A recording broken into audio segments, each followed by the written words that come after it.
Welcome back to the Fishing Doctor's Adventures. So today, what I'm going to cover in this video, quick tutorial on what you need to know about getting into kokanee fishing, what kind of gear you'll need, and what kind of hooks to match up with what kind of flashers. Also, how to get your lines down to the depths that those kokanee are. Stick around, I'm going to explain this stuff to you in quick detail.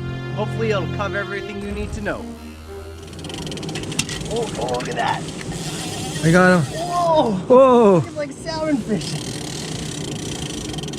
Look at that. Look at him. Look at him. That's crazy for kokanee. Oh man, inland salmon fishing. Kokanee on Kalamalka Lake. We got big salmon rods because we're hoping for some big kokanee, but so far just 17 to 8 inches, which are nice kokanee, but there's way bigger ones in here. And this one's coming in. Yeah, that's a kokanee. I can net him. You can net just do the video. I don't care if I'm losing. Look at that. Oh, he's a nice one. Video, Dad. Oh, he's gonna get into my line. He's gonna get into my line. Frustrating, Dad. Video. Oh no, he's going around. I don't care. It's okay. Okay. Here. Ready? Oh yeah. Oh man, that's a big one, Dad.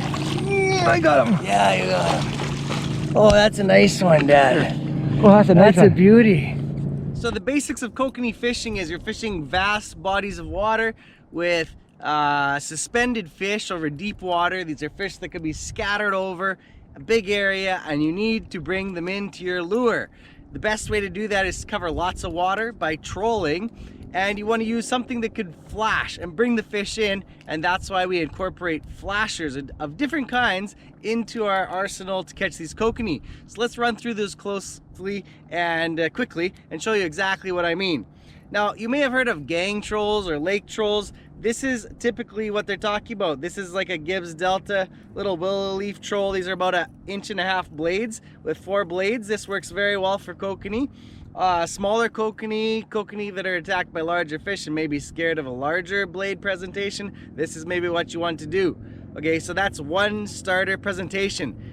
Next type of gang troll is a larger one. Now those come in with like Colorado blades in different sizes. That's okay, it doesn't really matter. They all have a smaller profile blade. Larger profile blade gang troll is the Ford Fender. This one is made by Lure Jensen. I think Gibbs Delta makes some of them too. As you see, it has larger blades. Now there's different styles as well, blades, but this is like the one that I've typically used. And these, you know, spin, they make a lot of vibration and a lot of flash. May scare off some of the smaller kokanee in some of the lakes you fish if they're targeted by a larger prey species. So, but this one also works very well. So now gang trolls, you want to use lures that have their own action, like wiggle hoochies, little plugs, little spoons, apex lures, everything that has action, because this actually imparts no action to your lure. These just spin in line, which means they don't change the course of the lure. So you can't put something back there that has no action. Even something like a wedding band works really good behind this because it has a spinner and it has its own action. So you can use those as well.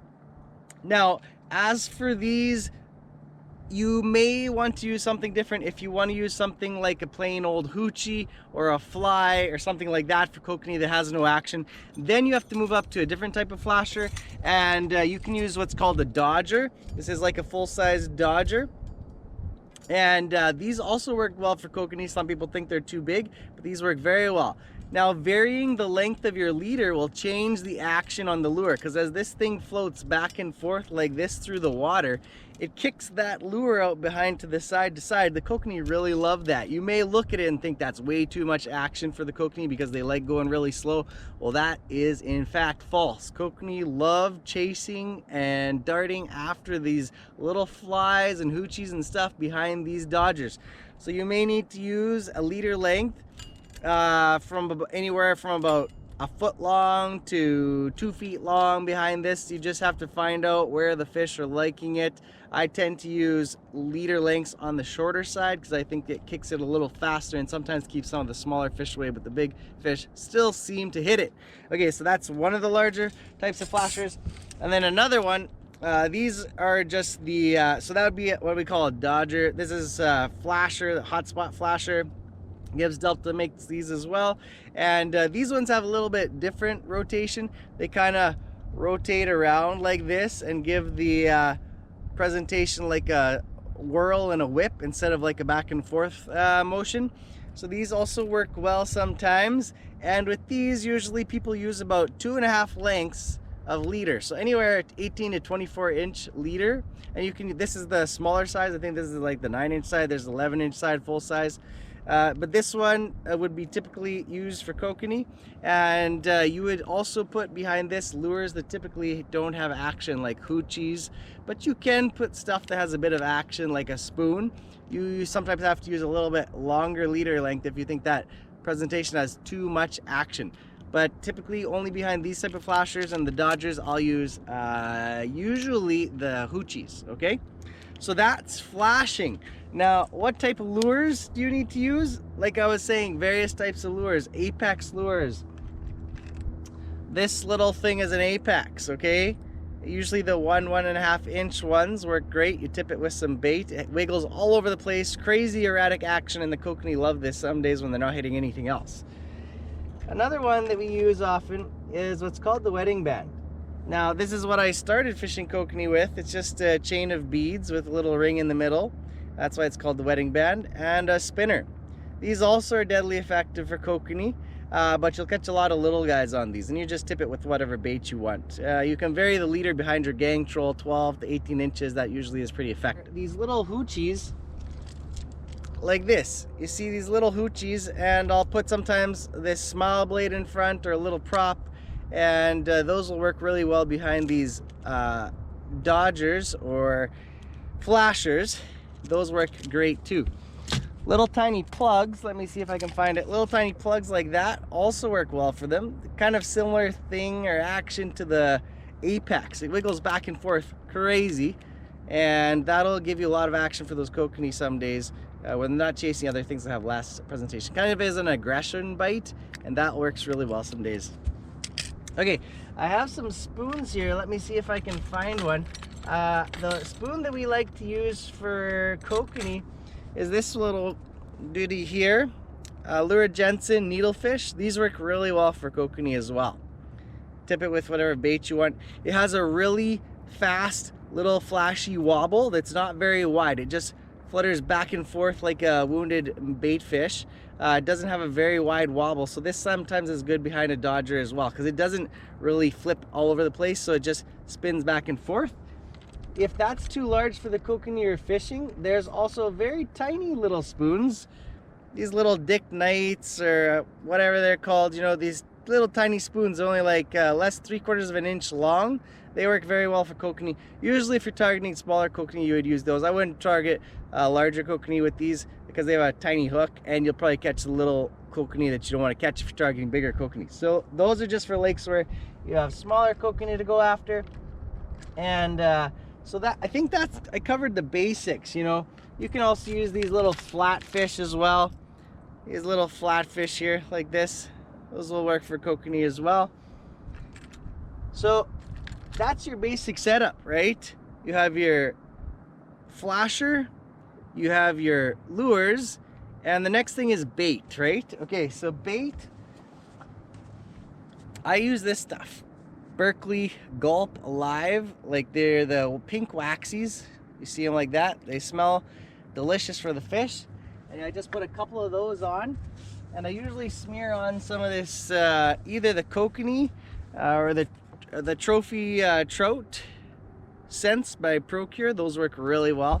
Smear on some of that. It's really sticky and slimy and lasts a long time. Will get you a great presentation as far as smell goes for the fish. I know a lot of guys use corn, like this shoe peg corn, and they'll scent it and brine it, but you don't need to do that. This is pretty easy. You just grab a jar of that Gulp, and it lasts for, you know, years, and you got what you need when you need it. You don't have to worry about bait otherwise. But stuff like pink maggots, worms, all this stuff kind of works. You just have to find out what you like to use. This stuff sticks on the hook well, and gives me a good presentation, so I like that. Something I have confidence in.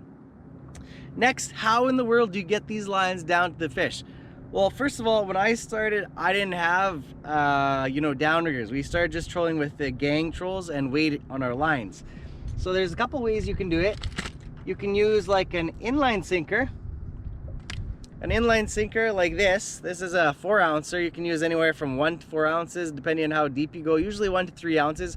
Earlier in the year, in the spring, you may not need a weight at all. You can just fly line it around the surface. It'll drop to like 8-10 feet down, and then as you add an ounce of weight, depending on how many lengths you let out, will determine what depth it goes to.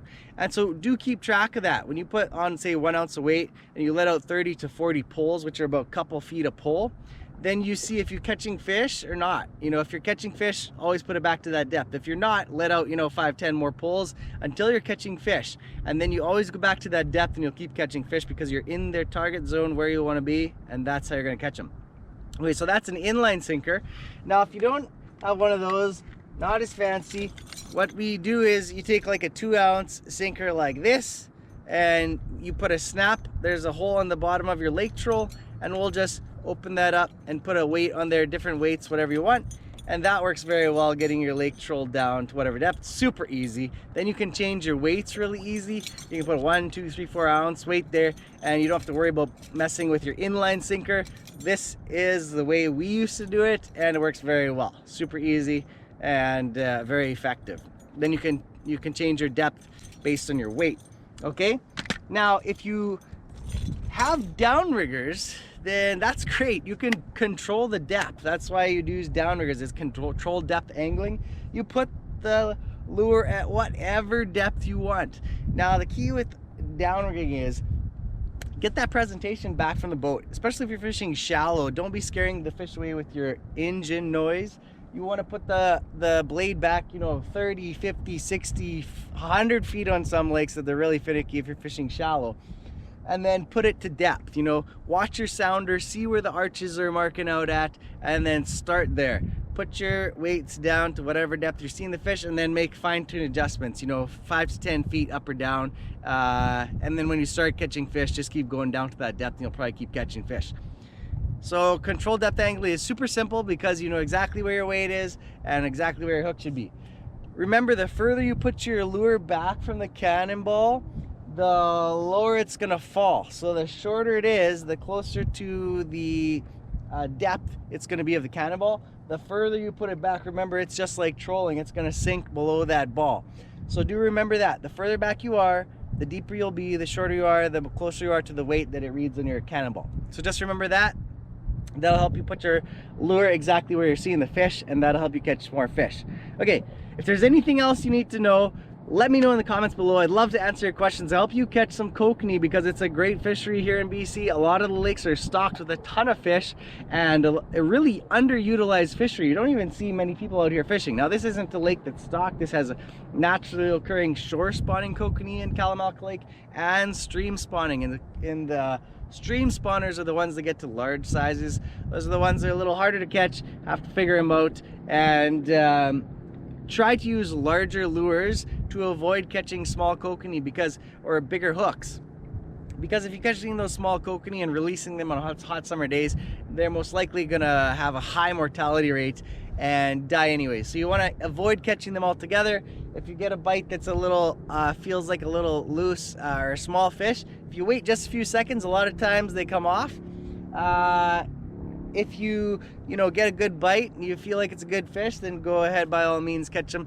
But don't go releasing these fish. If it's a decent fish to keep it, because it's gonna die anyways when you release it, and that's just a waste of fish and kind of unethical fishing. Okay, thanks for watching. Don't forget to subscribe, hit that like button, and share this video with others who may want to catch kokanee this summer. If you have any other comments, tell me below. Hit that notification bell, because that's how you're gonna find out when I post a video next time. And make sure the notifications are activated on your device. See you later. Have a great day. Good luck fishing, and God bless.